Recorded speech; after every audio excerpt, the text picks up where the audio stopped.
Good evening mga minamahal na mga kapatid, mga kababayan at mga kaibigan. Tayo po ay nagbabalik sa ating programang Ang Tinig ng Reformasyon. Ito po ang programang naghahatid sa inyo ng katotohanan tungkol sa mabuting balita ng kaligtasan. At nais kong batiin kayong lahat ng magandang gabi. Ang mga laging sumusubaybay sa ating programa at yung mga baguhan na ngayon lang nakinig o ilang beses lang nakinig, lahat po kayo ay aking binabati ng magandang gabi at aking idinadalangin na kayo po ay nasa mabuting kalagayan lahat. Welcome din po ang ating mga viewers sa Facebook. Ang ating paksa na pagsasalusaluhan ngayong gabi ay pinamagatang ang mabuting balita ng ikalawang pagparito ni Panginoong Hesukristo. The Gospel of Christ's Second Coming. Yan po ang ating paksa na tatalakayin ngayong gabi. Subalit bago tayo magpatuloy, tayo po muna ay manalangin. Dakilang Diyos sa kaitaasan po ng mga langit, sa gabing ito narito muli kami, aming pag-aaralan ang mabuting balita sa ikalawang pagparito ng inyong bugtong na anak na si Jesus na siyang aming tagapagligtas.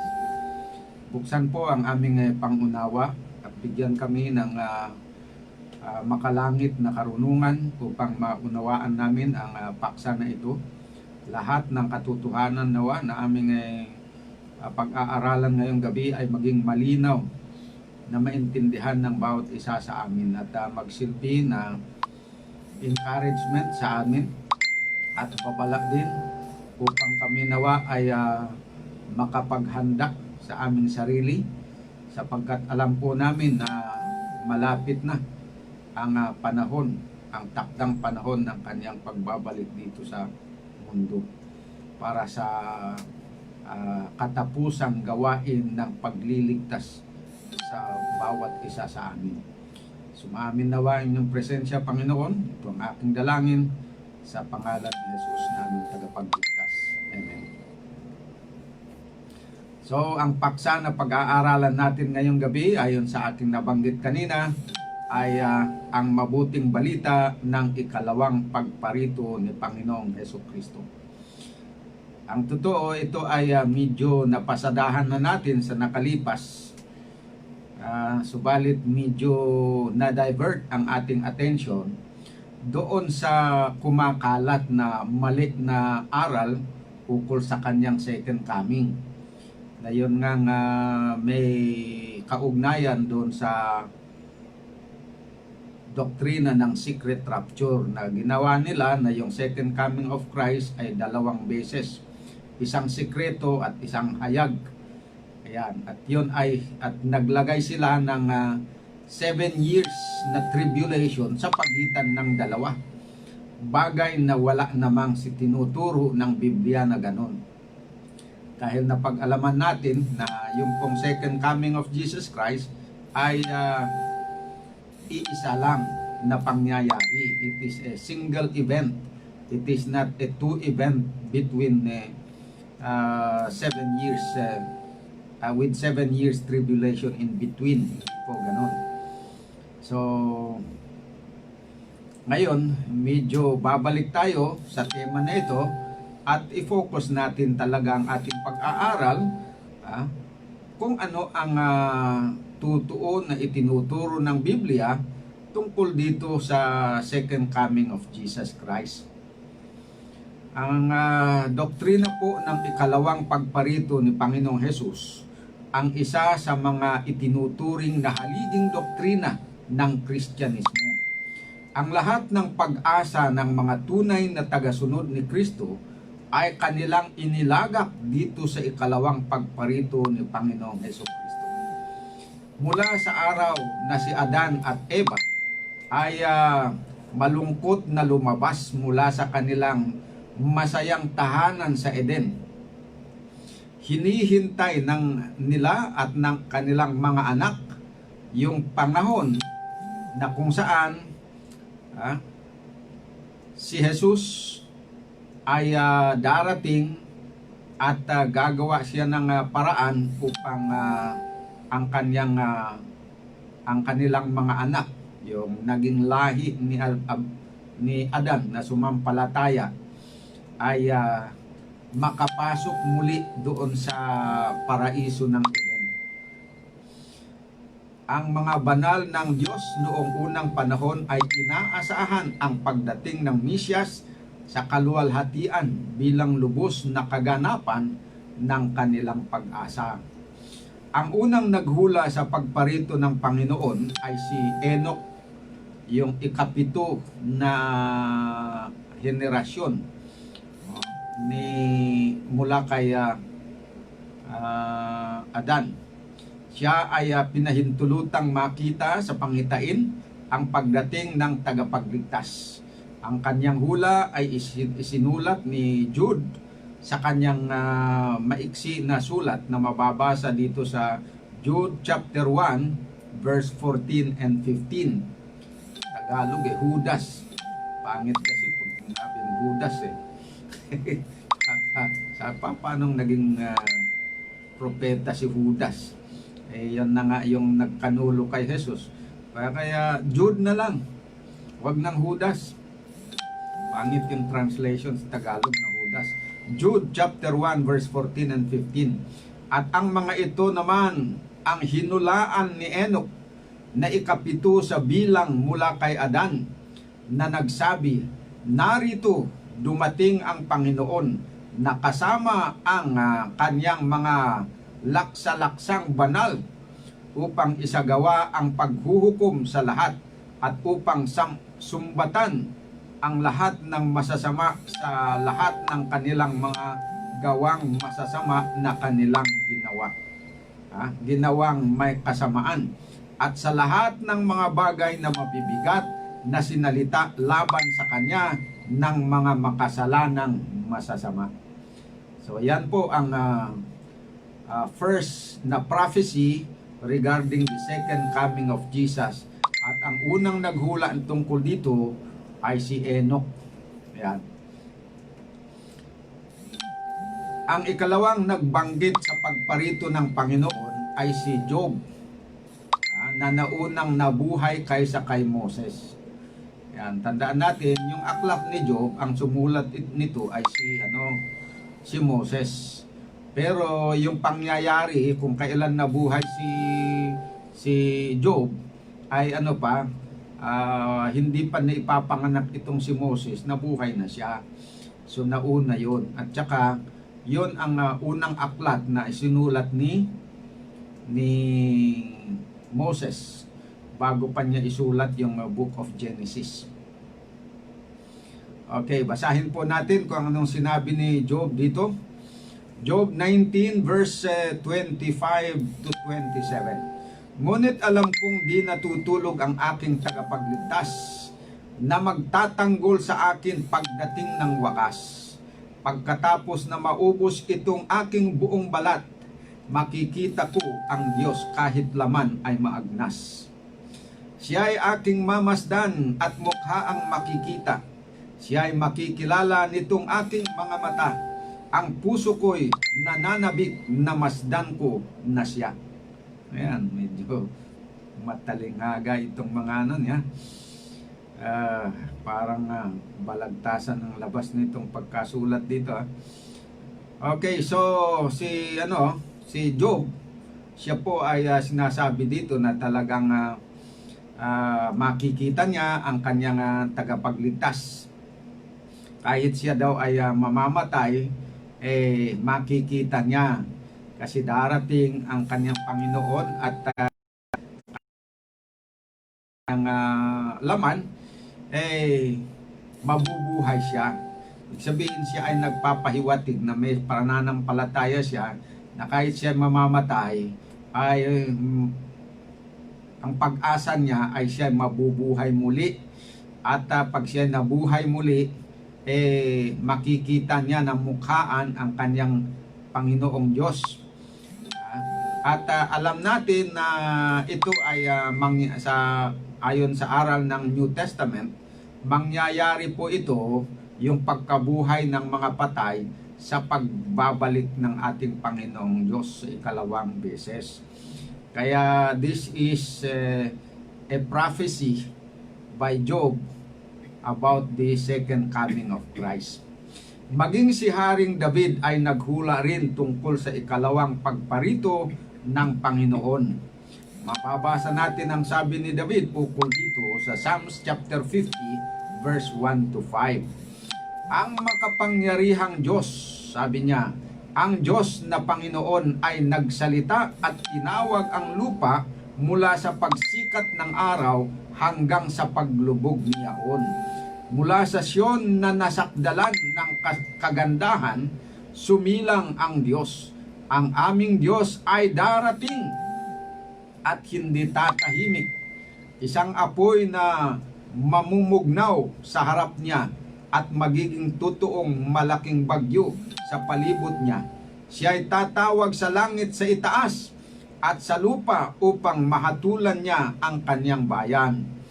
Pisanin mo ang aking mga banal sa akin, yaong nangakikipagtipan sa akin sa pamamagitan ng hain.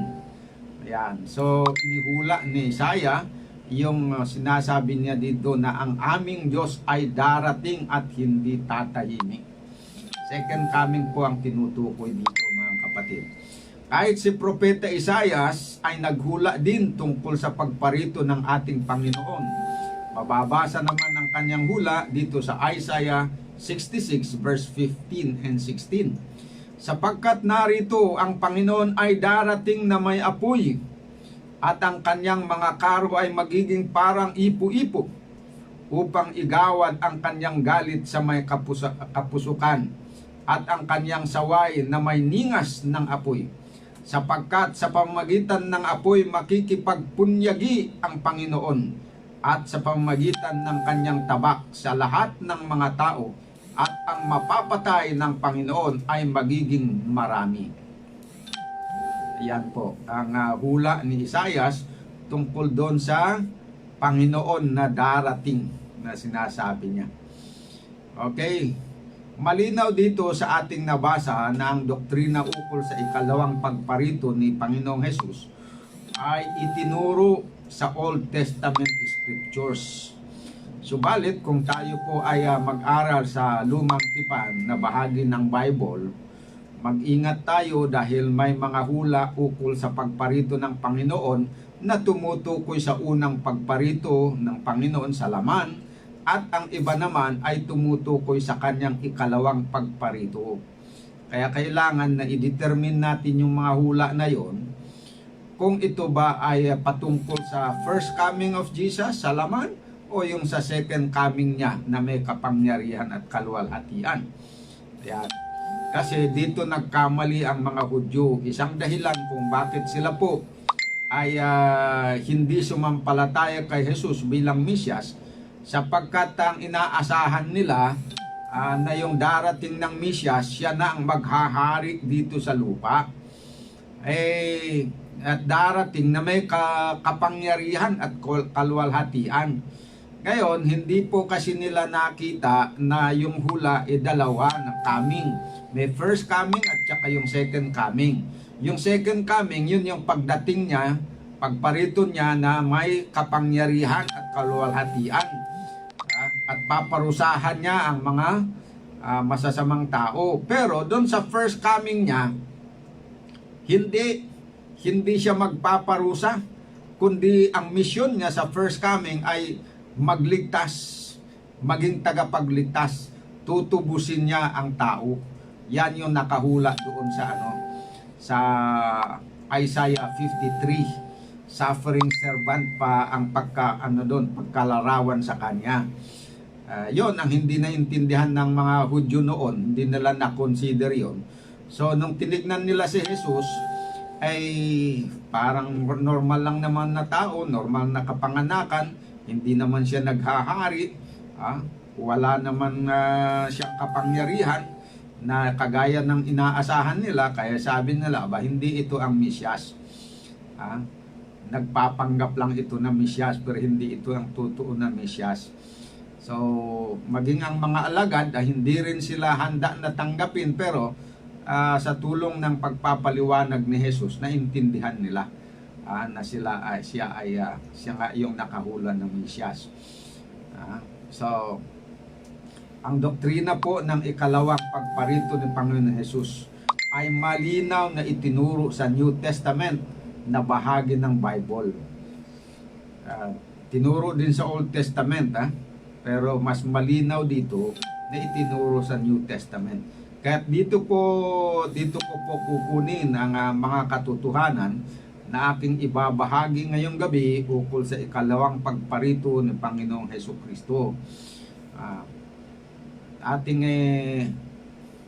tutuklasin o pag-aaralan kung ano ang mga katotohanan ukol dito sa second coming ni Jesus na dapat nating malaman at sampalatayanan.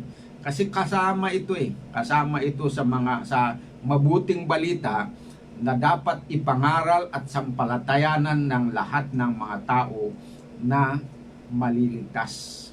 Okay. Ang una po na punto o katotohanan na nais kong ibahagi tungkol sa ikalawang pagparito ni Jesus ay ang katotohanan na yung second coming ni Jesus, ito tinawag si Biblia na the blessed hope o mapalad na pag-asa ng mga Kristiyano, yung second coming of Jesus. Ito po ay mababasa natin sa Titus chapter 2 verse 13.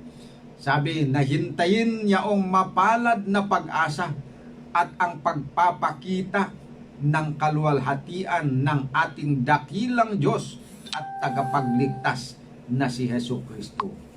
Ayan po. So, napakaganda talagang dapat sampalatayanan ito kasi bahagi nga ito ng magandang balita dahil ito nga ang tinatawag na mapalad na pag-asa yung second coming of Jesus. Actually, kung walang second coming ni Jesus, alam nyo po, yung mga nangamatay na mga tagasunod ng Panginoon, wala na po silang pag-asa. Kahit na namatay sila na may taglay na pag-asa sa kanilang puso, mauuwi lang yon sa walang kabuluhan kung si Jesus ay hindi talaga darating sa ikalawang beses.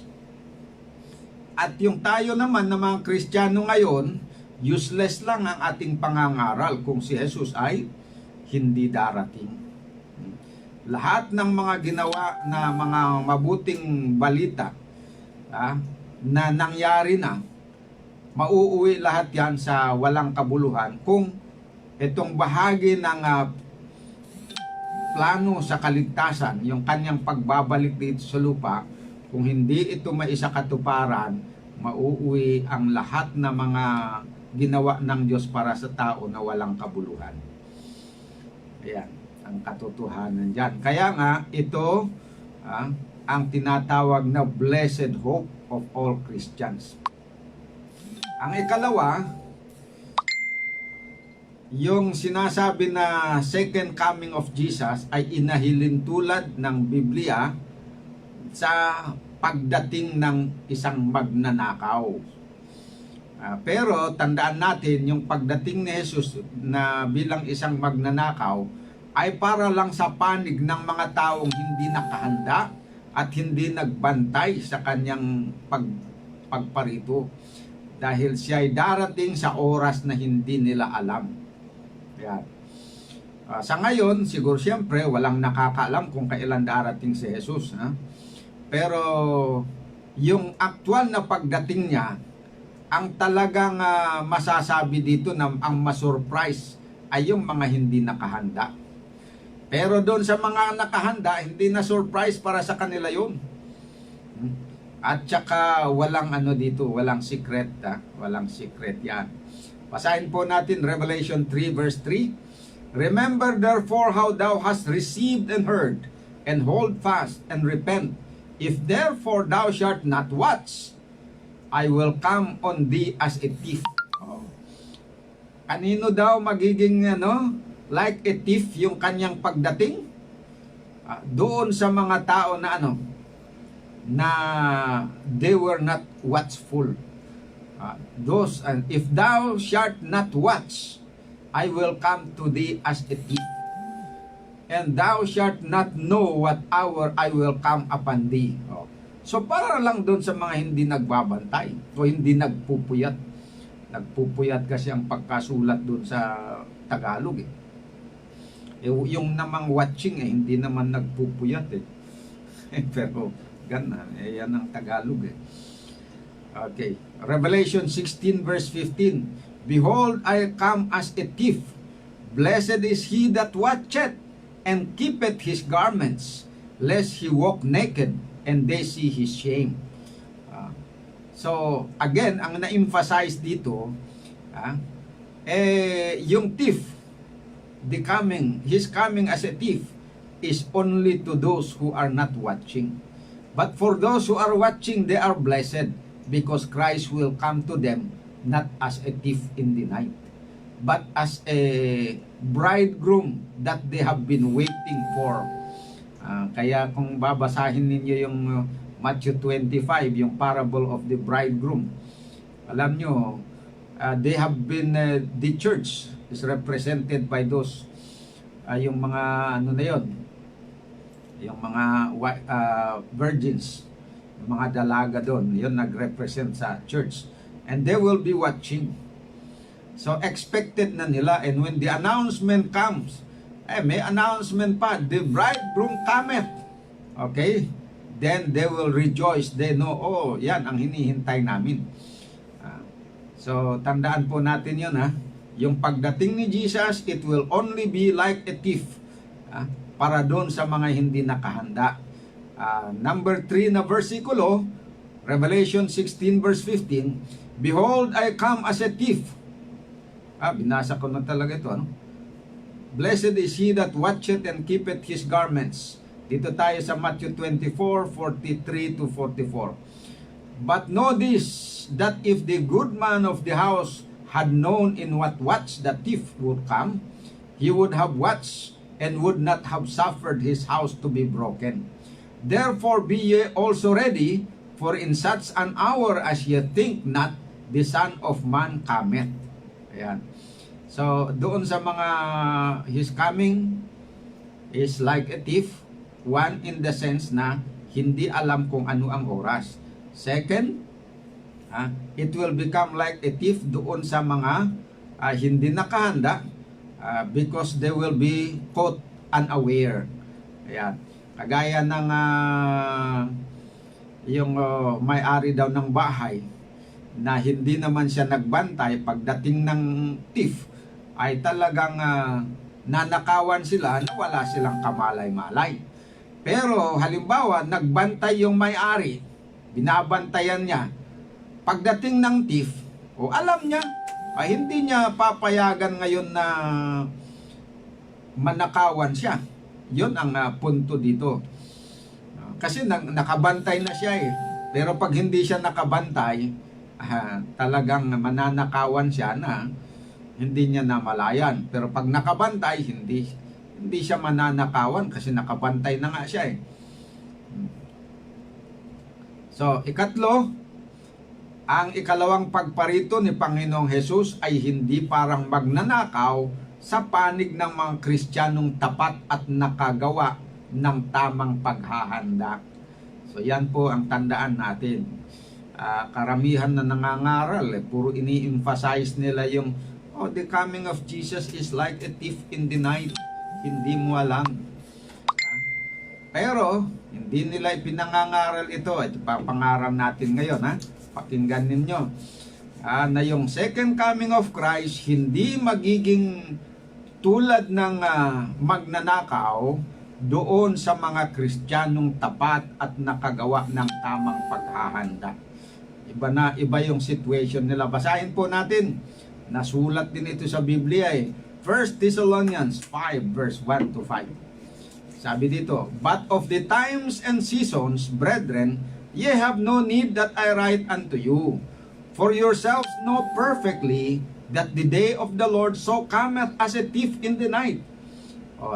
Totoo naman yun, binanggit. The day of the Lord so cometh as a thief in the night. Pero, para kanino yun? Para kanino na as a thief in the night? Tuloy natin. For when they shall say, when they, yung day dito, yung mga taong hindi nakahanda sa sanglibutan. Peace and safety, sasabihin nila. Then sudden destruction cometh upon them, as travel upon a woman with child, and they shall not escape. Sino yung who will not escape?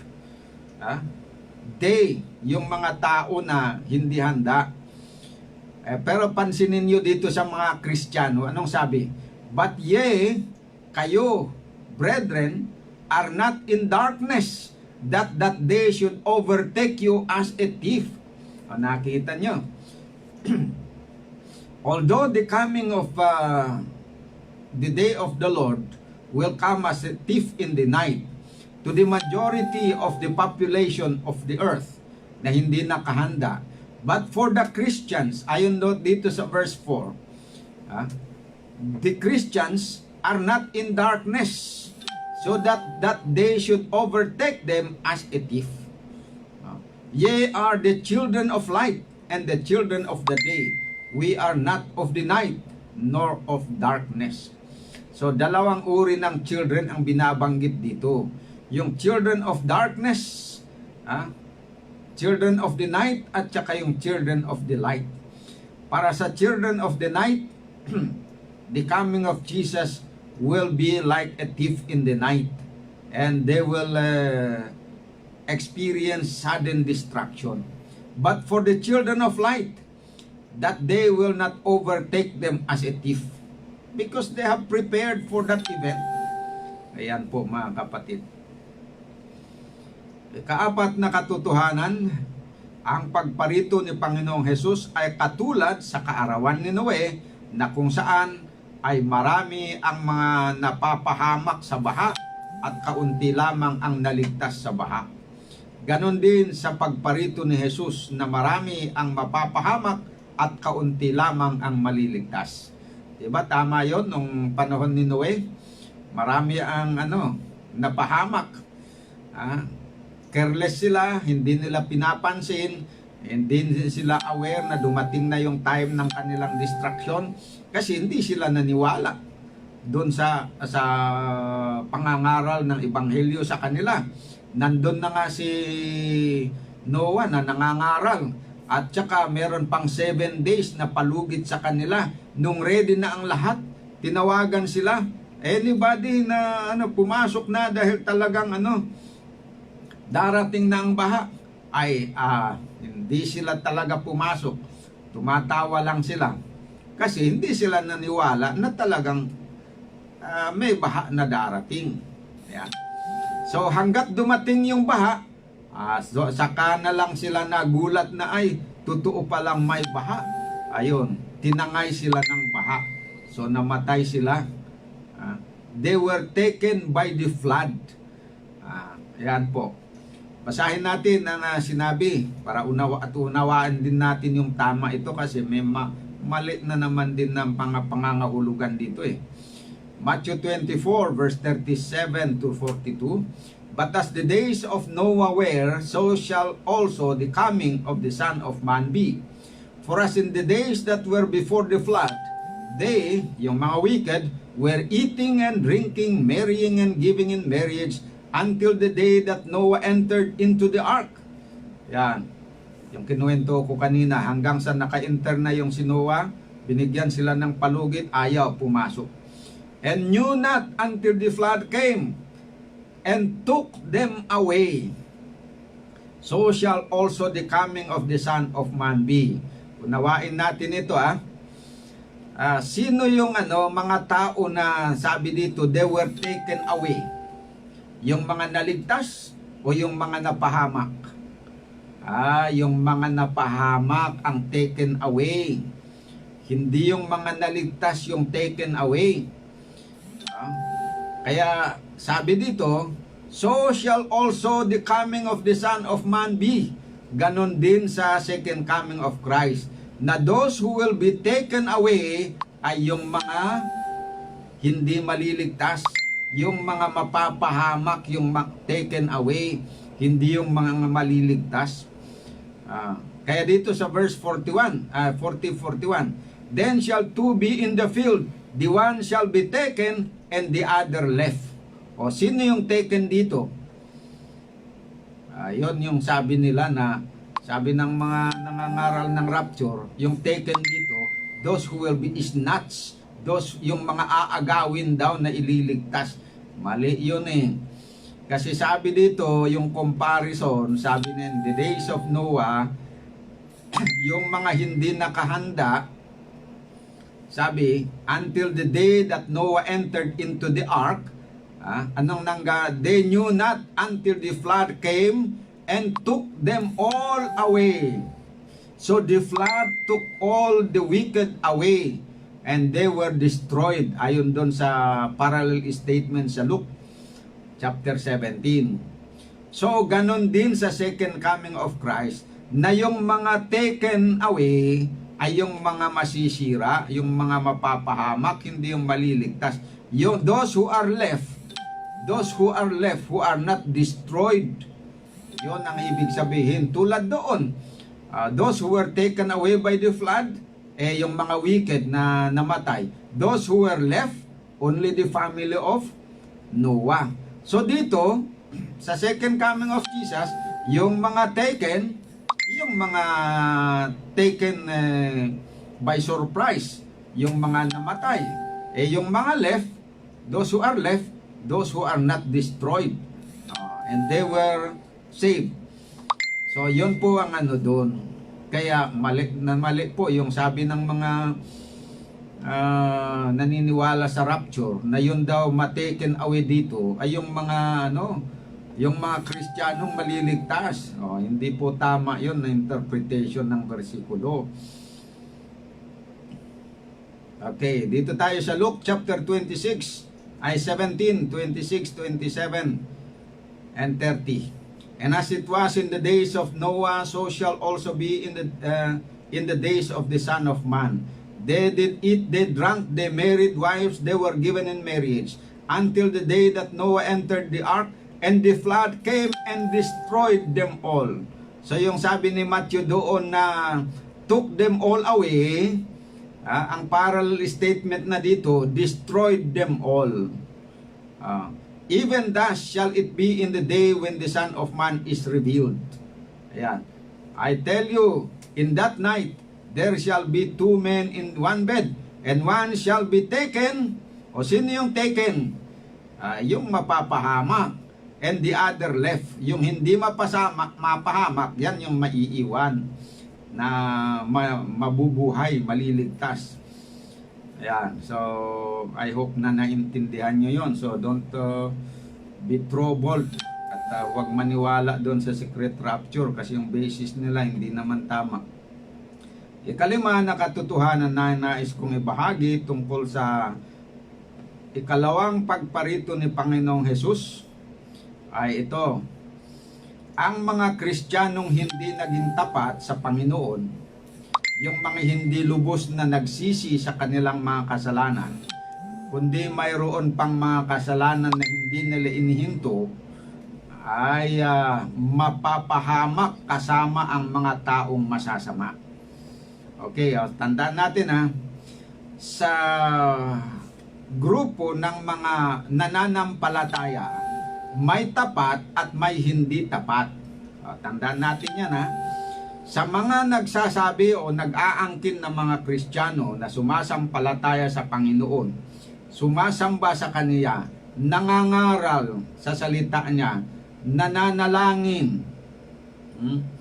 at ginagampanan ang outwardly yung mga gawain ng mga Kristiyano, dalawang grupo yon.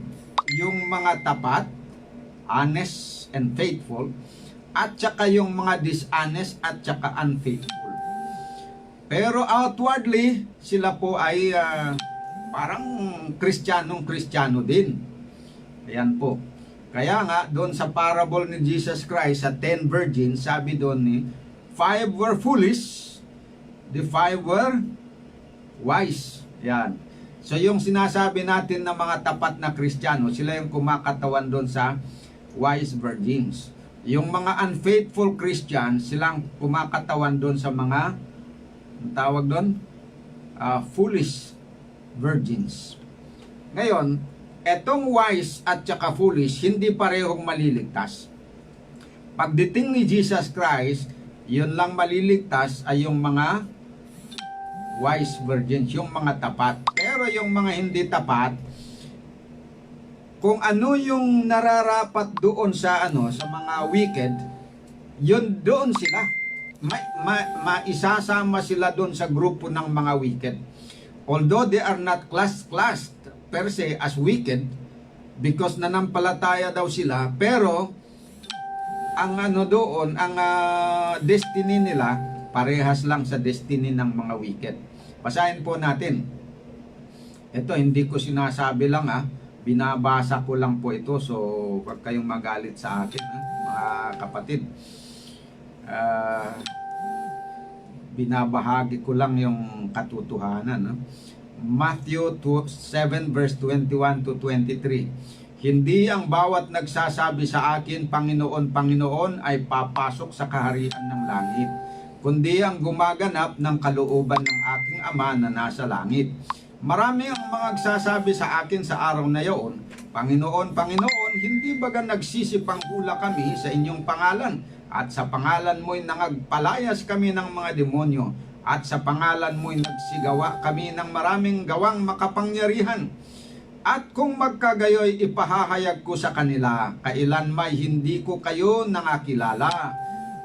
Magsilayo kayo sa akin, kayong manggagawa ng katampalasanan. Ano yung katampalasanan? Paglabag sa kautusan ng Diyos, mga kapatid. Paglabag sa kautusan, yung yung katampalasanan yon. Ang ibig sabihin, totoo na nangangaral sila, mga Kristiyano, kilala na mga taong Kristiyano, pero sa kabila ng kanilang pagiging Kristiyano, ay nagpapatuloy pala silang gumagawa ng mga katampalasanan. Okay. Hanggang sa second coming of Christ ay gumagawa sila ng katampalasanan. Pero kung before na dumating si Jesus Christ, nagbago na sana sila, ay hindi ganito ang kanilang kahinatnan. Pero dahil dinatnan ni Jesus na nagpapatuloy pa rin sila sa paggawa ng katampalasanan, kaya tinatanggihan ni Kristo sila. Okay, Matthew 24 verse 44 to 51. Therefore be ye also ready, for in such an hour as ye think not, the Son of Man cometh. Yan. Who then is a faithful and wise servant, whom his Lord hath made ruler over his household, to give them meat in due season. Blessed is that servant, whom his Lord when he cometh shall find so doing. Ano daw yung blessed? Yung servant na faithful and wise servant. Bakit? Anong sabi dito na he is a faithful and wise servant? Faithful, tapat. At saka wise, matalino siya. Hindi siya foolish. Blessed is that servant whom his Lord when he cometh shall find so doing. Yung dumating daw ang Panginoon, mapalad yung mga servant. Ito yung mga servants of God, mga Kristiyano yan. Na pagdating ni Christ ay nasumpungan sila na gumagawa sa kanilang gawain bilang Kristiyano. Verily I say unto you that he shall make him ruler over all his goods.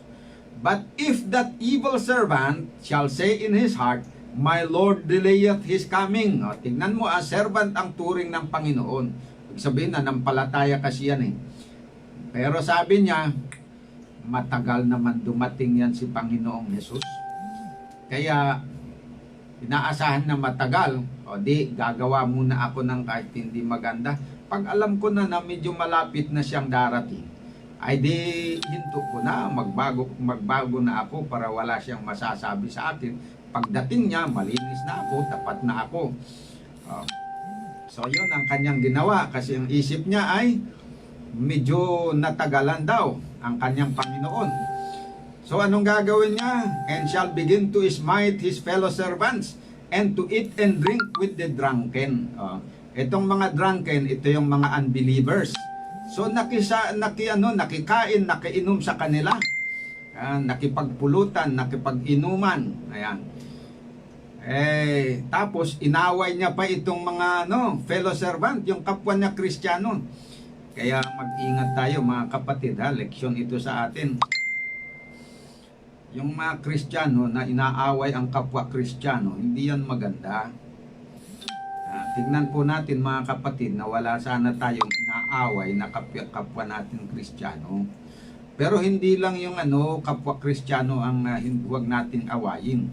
Huwag natin awayin ang lahat ng tao, mga kapitbahay natin yan. Kahit ano pang relihiyon ang pinapasukan nila, ay huwag tayong makipag-away sa kanila. Kanya-kanyang choice yan. Kahit naman pinangaralan mo yung kaibigan mo, kapitbahay mo, ayaw naman sumunod doon sa pangangaral mo, tanggapin mo yung katotohanan. Choice niya yun Hindi mo naman pwedeng ipilit. Kasi kung ipilit mo, masasaktan siya, mag-aaway kayo. Ilagay mo ang sarili mo sa kanyang lugar. Paano kung pilitin ka rin niya na sumunod sa reliyon niya? Di siyempre ayaw mo rin. Kaya huwag mo lang pilitin siya na sumunod sa iyong reliyon. Pero hindi ibig sabihin na hindi kayo mag-aralan. Mag-aral kayo. Pero pagkatapos na nag-aral kayo, sinabi mo yung pinaniniwalaan mo, senior na yung pinaniniwalaan niya, tapos nakita mo na hindi mo talaga matanggap na tama yung kanya, di karapatan mo yun na tumanggi. Kung ayaw din niyang tanggapin yung pinangaral mo sa kanya, ay karapatan din niya yun. Magrespetuhan, huwag mag-away. Ngayon, etong mga hindi tapat na umaaway ng kapwa, at nakikipagkain, nakipag-inuman doon sa mga unbelievers. Ibig sabihin, nabuhay siya na parang hindi Kristiyano. Parang na siya. Kung anong ginagawa ng mga hindi Kristiyano, ginagawa din niya. Basahin natin ituloy. The Lord of that servant shall come in the day when he looketh not for him, and in an hour that he is not aware of, and shall cut him asunder, and appoint him his portion with the hypocrites. Yung ibang translation ng Bible dito sa hypocrites, unbelievers ang tawag. There shall be weeping and gnashing of teeth. Yan. So yun po ang mangyayari. Yung mga hypocrites, yung mga unbelievers, yung unfaithful na Kristiyano, ganun din. Kung ano yung portion nila, parehas lang. So hindi sila maliligtas. Yan po ang tandaan natin mga kapatid. Kaya kung tayo po talagang sasabihin natin mag-Kristiyano tayo, dapat tutuhanin. Yung seryosohin. Huwag dadaanin sa biro. Hindi pwedeng biro yan. Kasi alam nyo, ang relasyon ng Kristiyano, ang umiiral dyan pag-ibig. Ang pag-ibig hindi nadadala sa biro mga kapatid. Kaya warning din sa mga binata, pag nag-propose kayo ng pag-ibig, ay huwag nyong dadaanin sa biro. Hindi biro yan. Mamaya, naniwala na yung dalaga sa'yo. Pagkatapos nagbibiro ka lang naman pala. Ay hindi maganda yon. Ang relasyon, pakikipagrelasyon sa Panginoon ay hindi biro. Kailangan tutuhanan yan.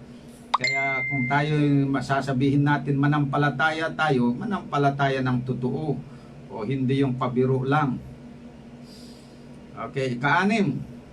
Sa ikalawang pagparito ni Panginoong Hesus, lahat ng tao ay makakakita sa Kanya.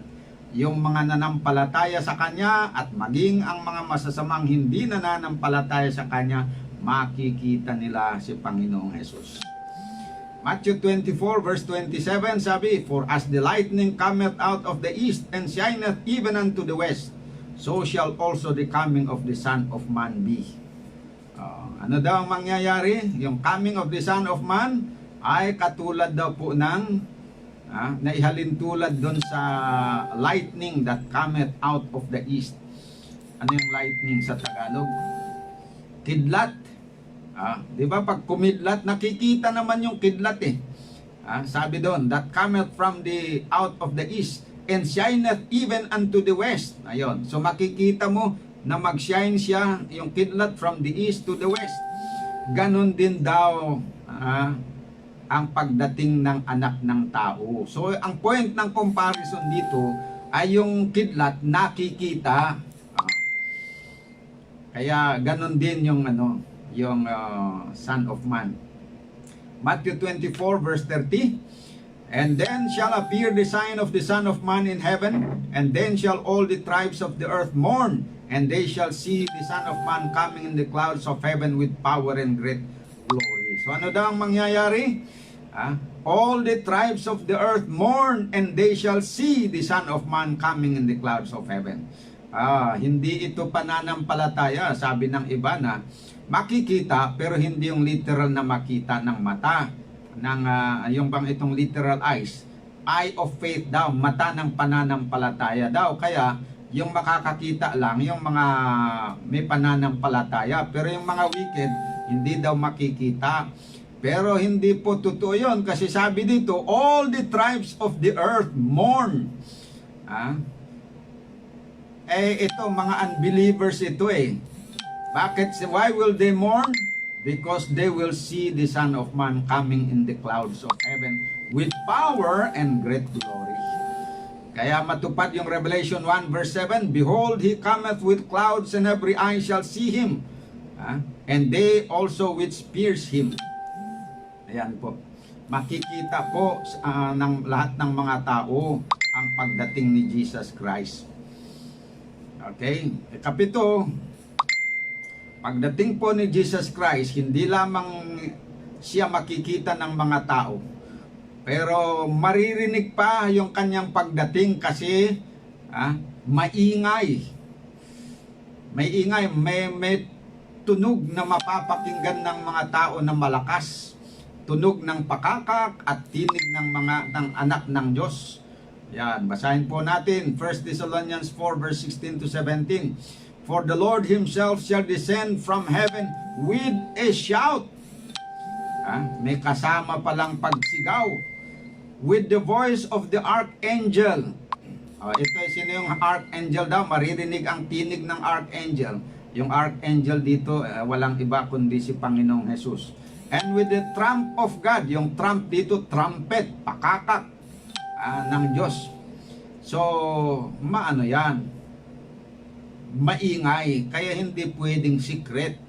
Maingay yun eh, maririnig talaga ng mga tao yan. Okay. Prueba na yung tinig na mapapakinggan ng malakas na tinig ay tinig ng arkanghel, ay tinig ni Kristo yan. Kasi ang layunin ng tinig na ito ay upang i-resurrect yung mga patay na Kristiyano. Mabanggit yan sa verse 17. Itong basahin natin, John 5:28-29. Huwag ninyong ipagdilalas ito, sapagkat dumarating ang oras na ang lahat ng nangasilibingan ay makakarinig ng kanyang tinig. Kaninong tinig? Tinig ng anak ng tao. At magsisilabas ang mga nagsisigawa ng mabuti ay sa pagkabuhay na mag-uli sa buhay. At ang mga nagsigawa ng masama ay sa pagkabuhay na mag-uli sa paghatol. Okay. So may dalawang pagkabuhay na mag-uli na binabanggit dito sa John.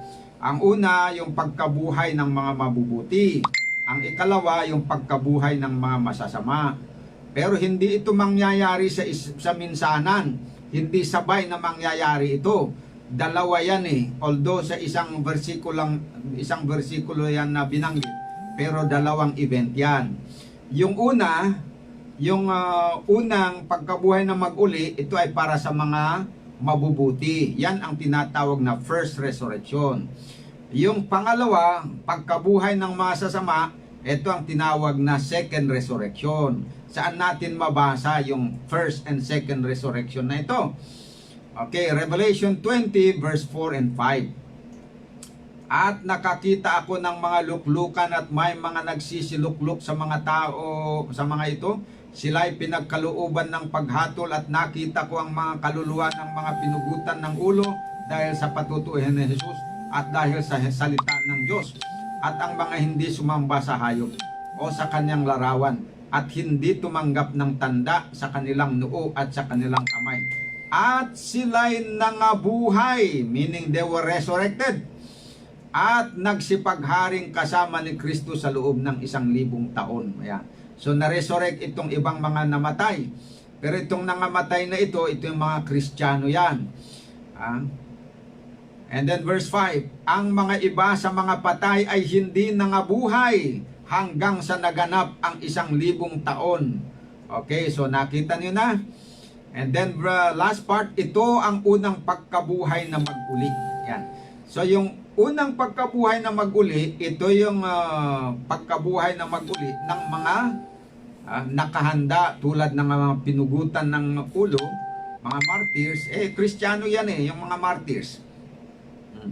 Kaya mapalad, sabi mapalad yung mga kasama sa first resurrection. Okay? Pero yung mga second resurrection after 1,000 years ay yan, walang pagpapala sa kanila, yun yung mga wicked. Ayan, at they will be resurrected for punishment, for damnation. Ayan po mga kapatid. So yung bubuhay doon sa mga Kristiyanong patay at the coming of Jesus ay si Jesus mismo, yung tinig ni Jesus. Even after the 1,000 years, ang bubuhay din sa mga masama, si Kristo rin. Tinig din ni Kristo ang bubuhay sa kanila. So yan po, may magkakaroon ng pagkabuhay na mag-uli sa mga Kristiyanong namatay pagdating ni Jesus Christ. At mabubuhay yan sila, walang matitira doon, walang hindi mabuhay. At that time, lahat ng mga Kristiyano na tapat, at that point in time, mabubuhay. Ang matira lang na hindi mabuhay, na ay yung mga wicked, pero doon na sila after the 1,000 years mabuhay. So ikawalong katotohanan na dapat natin malaman sa ikalawang pagparito ni Jesucristo, ganito po ang mangyayari. Pagdating ni Jesus Christ, itong mga itong mga mabubuhay, itong mabubuhay at the coming of Jesus na Kristiyano, pag nabuhay sila, automatic na yung katawan nila ay bago na. Magtataglay na sila ng bagong katawan na hindi namamatay. Tapos itong pangalawa, yung mga buhay na datnan ni Jesus Christ na mga Kristiyano ay babaguhin, pero hindi sila mamamatay uli. Hindi sila mamamatay bago mabago. But as in na habang buhay sila, they will be changed in the twinkling of an eye. Saan natin mababasa dito? Sa 1 Corinthians 15 verse 51 to 53. Narito sinasaysay ko sa inyo ang isang hiwaga. Hindi tayong lahat ay mga tutulog o mga matay, ngunit tayong lahat ay babaguhin sa isang sandali, sa isang kisap mata, sa huling pagtunog ng pakakak, sapagkat tutunog ang pakakak at ang mga patay ay nangabubuhay na mag-uli na walang kasiraan. Ayan. So yung mga mabubuhay at the coming of Jesus na mga Kristiyano, mabubuhay sila na walang kasiraan. Nabago na yung katawan nila na walang kasiraan. At tayo'y babaguhin. Sino yung tayo? Yung mga buhay na hindi namatay. Sapagkat kinakailangan na itong may kasiraan ay magbihis na walang kasiraan. At itong may kamatayan ay magbihis ng walang kamatayan. Kailangan daw na mangyari ito. Bakit kailangan na mangyari yan? Yung pagbabago. Bakit pagka binuhay na mag-uli yung mga patay ay bibigyan sila ng bagong katawan na walang kasiraan? At ito namang mga buhay ay babaguhin yung may kamatayan nilang katawan at palitan ng walang kamatayan. Dahil may patakaran kasi ang Panginoon. Ang patakaran sinasabi ng 1 Corinthians 15 verse 10. Sinasabi ko nga ito mga kapatid na ang laman at ang dugo ay hindi makapagmamana ng kaharian ng Diyos. Ni ang kasiraan ay magmamana ng walang kasiraan. Ayun. So itong laman at dugo, ito yung may kasiraan na katawan.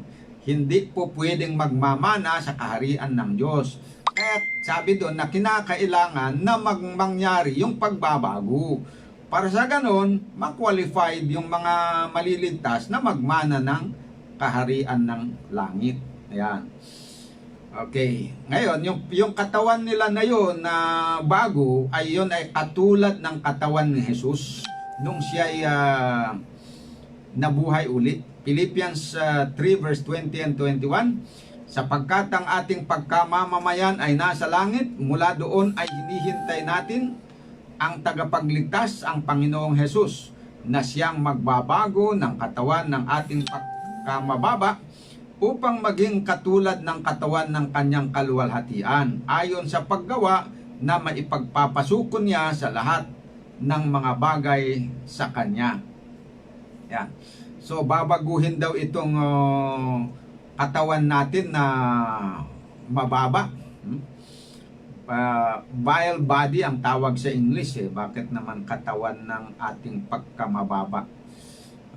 Iba talaga yung Tagalog kung minsan eh. Vile body natin na ito babaguhin at gagawin na katulad ng maluwalhating katawan ni Jesus. Yan po ang pinupunto dito. Ano ba yung maluwalhating katawan ni Jesus? Sabi ng iba na yung katawan daw ni Jesus ay spiritual body na parang katawan ng mga anghel na walang buto at laman. Pero mali po yun. Kasi sabi ng Luke chapter 24 verse 36 to 39, yung katawan ni Jesus ay may buto at may laman. Kaya lang, eto anong naresurrect siya. Kaya lang, walang kamatayan. Kahit may buto at may laman, walang kamatayan yun. Sahin natin, at samantalang kanilang pinag-uusapan ng mga bagay na ito, siya, si Kristo rin ay tumayo sa gitna nila at sa kanila'y nagsabi, kapayapaan sumainyo, datapwat sila'y kinilabutan at nangahintakutan at inakala nila na nakakita sila ng isang espiritu. At sinabi niya sa kanila, bakit kayo nangagugulumihanan? At bakit nangyari ang pagtatalo sa inyong puso? Tingnan ninyo ang aking mga kamay at ang aking mga paa, ako rin nga. Hipuin ninyo ako at tignan, sapagkat ang isang espiritu ay walang laman at mga buto na gaya ng inyong nakikita na nasa akin. Anong sabi ni Kristo? Nasa akin ang buto at laman. Hipuin ninyo para makita ninyo. Hindi ako katulad ng espiritu na walang buto at walang laman. Ayan, tandaan po natin yan. Ayan. So ganyan din ang magiging katawan natin kung tayo po ay maliligtas. Babaguhin itong katawan natin na namamatay. Bibigyan tayo ng katawan na walang kamatayan. Ibig sabihin, katawan na hindi tumatanda. Hindi tumatanda na doon na yon na yung remedyo doon. Kaya sa ngayon talagang anumang gagawin natin, tumatanda talaga tayo. Kaya tinitingnan ko yung mukha ko sa salamin, talagang tumatanda na.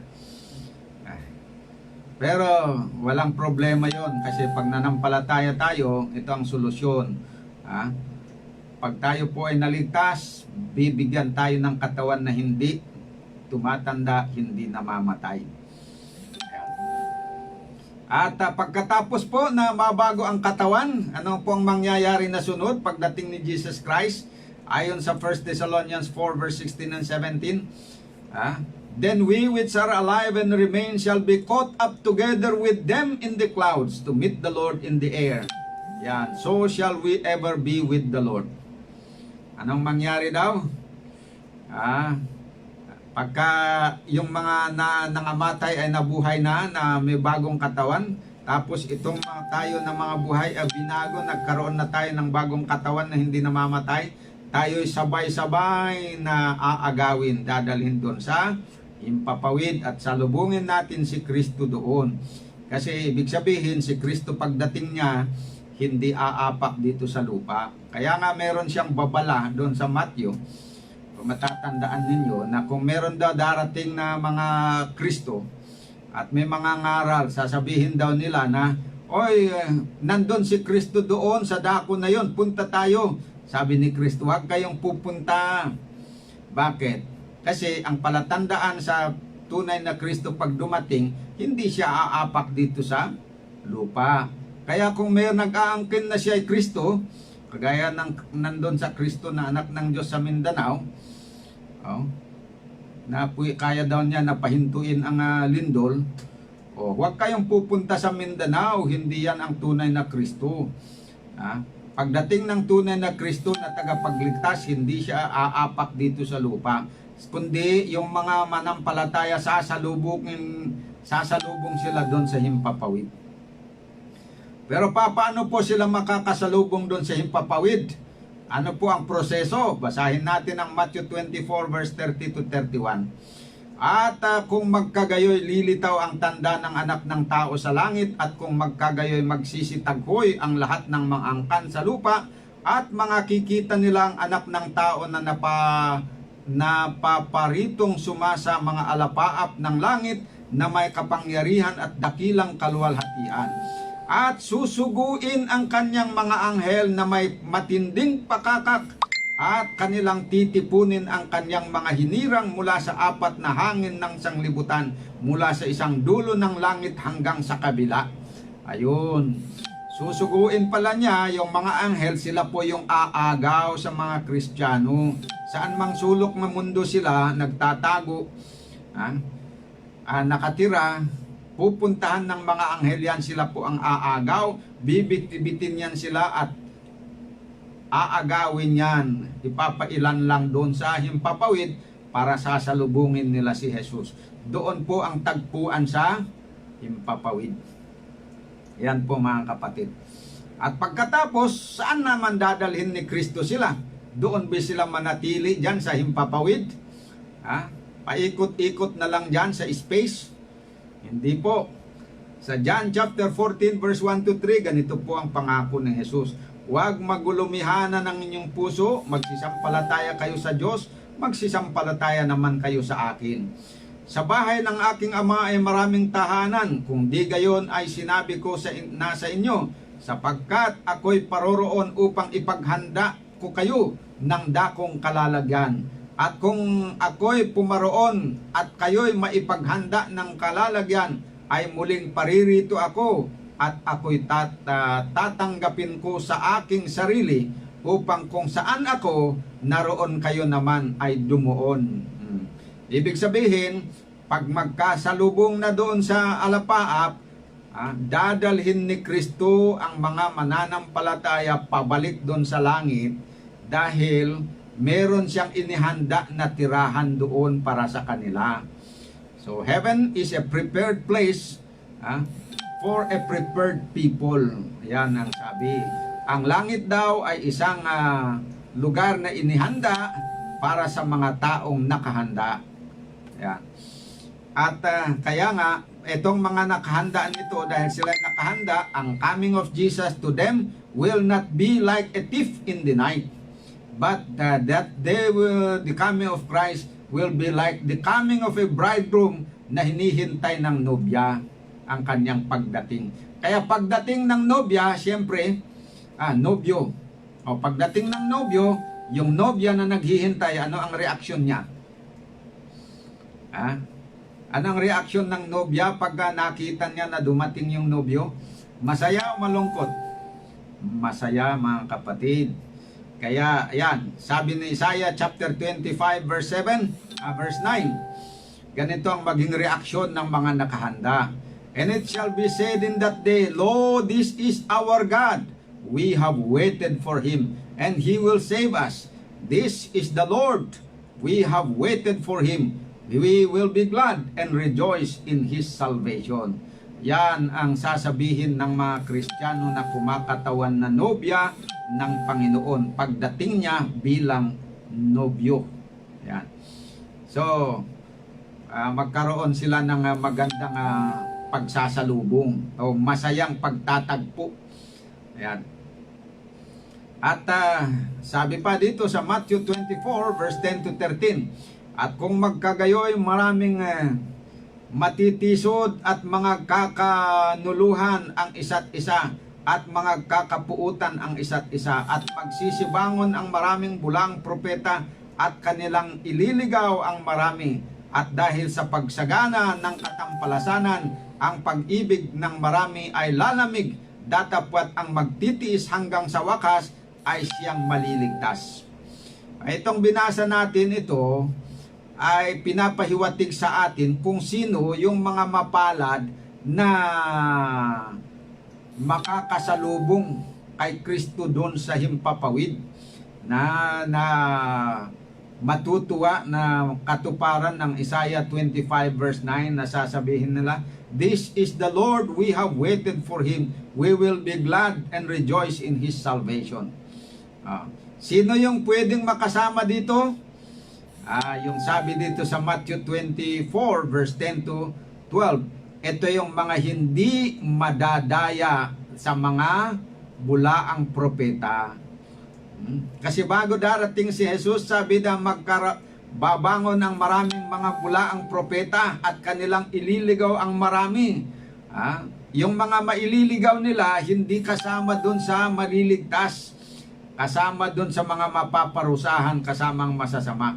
Pero itong mga manatili hanggang sa wakas, na hindi madadaya ng mga bulaang propeta, hindi matitisod dahil sa mga maraming mga kasamaan na nangyayari, yung mga hindi lalamig ang kanilang pag-ibig kahit pa na anong problema ang darating sa kanilang buhay, katulad ng nangyayari ngayon na may COVID-19 na pinatatakutan, nagkakaroon ng problema ngayon, ay hindi natitinag ang kanilang pananampalataya, hindi sila natitisod, kundi sila po ay nagpapatuloy na nagtitiwala sa Panginoon hanggang sa wakas, sila po yung makakasama doon sa ililigtas ng Panginoon.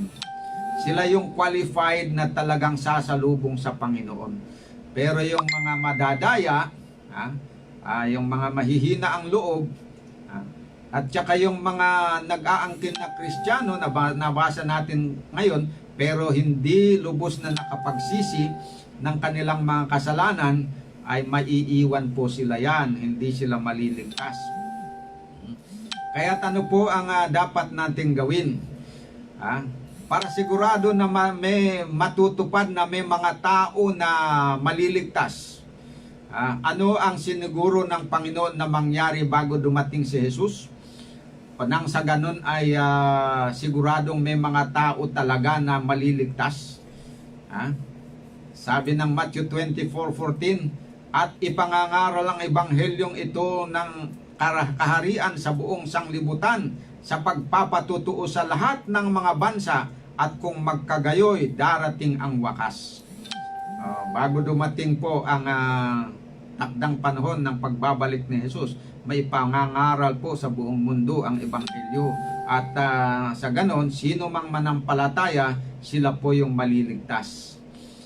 Yun ang layunin kung bakit na tayo po ay nangangaral dito ng mabuting balita sa radyo. Ang layunin natin dito ay ipaalam ang mabuting balita sa lahat ng mga tao na maaabot ng tinig na ito, para may pagkakataon sila po na sumampalataya. At kapag sila'y sumampalataya, papayuan pa rin sila na once na seryosuhin ang kanilang pananampalataya. Kasi kung hindi tayo magpatuloy hanggang sa wakas, dahil sa problema uurong naman tayo, o kaya payagan natin na madaya tayo ng mga bulaang propeta, ay hindi tayo makasama sa maliligtas. Kasi sabi dito, at dahil sa pagsagana ng katampalasanan, ang pag-ibig ng marami ay lalamig. Pag makasama tayo dun sa lalamig ang pag-ibig niya, hindi tayo makakasama sa maliligtas.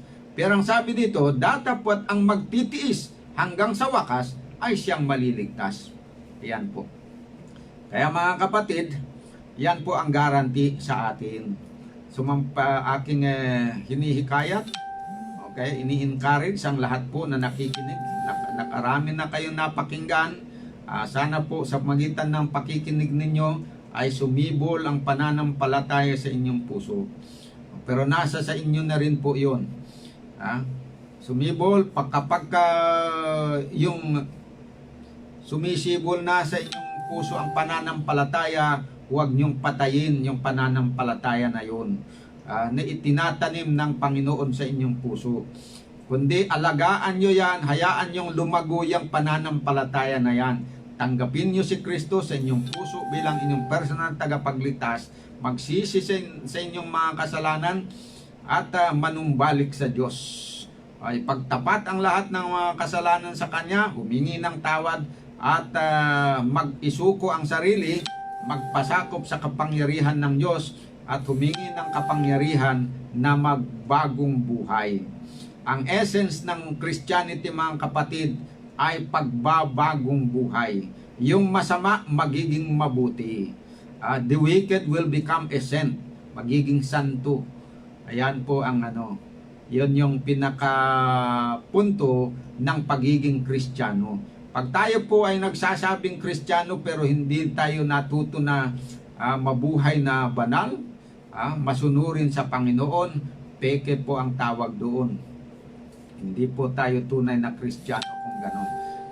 Parang mapagpaimbabaw katulad ng mga parisyo. So yan po ang aking hamon sa inyo mga kapatid. Seryosohin natin ang sumampalataya. Huwag nating payagan na lalamig ang ating pag-ibig, kundi habang tumatagal ay umiinit sana ang ating pag-ibig sa Diyos. At maging magalak tayo na sumunod sa Kanyang kalooban at magpatuloy tayo hanggang sa wakas. Walang atrasan. No return, no retreat. Yon ang dapat motto ng isang Kristiyano. Nang sa ganon, sigurado po na kapag tayo po dumating si Kristo, makakasama po tayo doon sa mga matutuwa at isasama ni Kristo doon sa kaharian ng langit. Ako po ay umaasa na sana lahat po tayo na nakikinig ng mensahe dito sa radyo, sa ating programa na ito, katuwaan ng Diyos at katuwaan ko na rin bilang mga ngaral na makita na kayo na mga nakikinig ay nahikayat na sumampalataya kay Kristo bilang inyong tagapagligtas. Tayo po ay manalangin. Dakilang Diyos, sa kaitasan po ng mga langit, salamat po sa pagkakataon na kami muling nakapag-aral ng inyong mga salita. Salamat po sa inyong pangako na si Kristo na aming tagapagligtas ay muling babalik upang kukunin po kami at bibigyan ng buhay na walang hanggan, papalitan ng aming katawan na marupok, gagawin pong katawan na walang kamatayan. Napakaganda po na pangako ito para sa amin. Tulungan niyo po kami na sumampalataya ng totoo, ng seryoso, at maging tapat po sa pagsasakatuparan ng inyong kalooban sa aming buhay. Hindi po namin kaya sa aming sarili, subalit naniwala kami na sa magitan ng inyong biyaya ay makakayanan namin. At mabuhay kami ng banal at kalugod-lugod sa inyong banal na harapan. Ito po ang aking dalangin para sa aking sarili, sa aking pamilya, mga anak, kamag-anak, mga kapatid, mga kaibigan, at sa lahat po ng mga nakikinig sa aming programang Ang Tinig ng Reformasyon. Sa pangalan ni Jesus, aking hinihiling ang mga bagay na ito. Amen. Mga kapatid, kung meron pong mga katanungan na gusto ninyong itanong pa, kung nagkulang ng paliwanag, mangyari po na pwede ninyong ipadala ang iyong mga katanungan, paglilinaw dito sa ating number sa radyo, 0936-342-9428. 0936-342-9428. Diyan po kayo magtanong at bibigyan natin ng pansin. Magandang gabi. Good night sa inyong lahat.